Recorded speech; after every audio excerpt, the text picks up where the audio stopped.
कि गुल प्लाजा की आग लगी नहीं, ये लगाई गई है। अच्छा, तो जिस तरह बहुत लोग मर गए वहाँ पे, जिस बहुत तरह लोग। अली इंटरप्राइजेज की फैक्ट्री जलाई थी। हम्म। अब ये बात तो रोज़े रोशन की तरह आया होगी कि मुस्तफ़ा कमाल चिल्ला चिल्ला कर कहते हैं कि हम क्या क्या करते थे भाई लोग, हम्म। सभी जानते हैं। अब जिसको भी पकड़े, अब तो ये बात मोहम्मद अनवर कह कह कर मर गए, सलीम शहजाद का इंतकाल हो गया, खुद मुस्तफ़ा कमाल ने कई बार कही, और ये बात जब 22 अगस्त 2016 के बाद ये कहा है।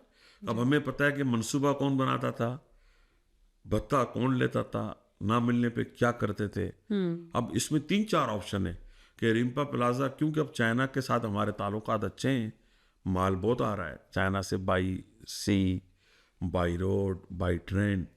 और गुल प्लाजा की मार्केट तो बड़ी पॉपुलर थी पुरानी, मेड इन चाइना का माल वहाँ बड़ा मिलता था। हम्म। तो हो सकता है कि रिम्पा प्लाजा के मालिक ने उस जगह को डिस्ट्रॉय करने से का आइडिया लगाया हो कि वहाँ एक नया प्लाजा बनाया जाएगा, या और किसी बिल्डर ने ये आइडिया किया हो, क्योंकि ऐसा हुआ है मेरे शहर में।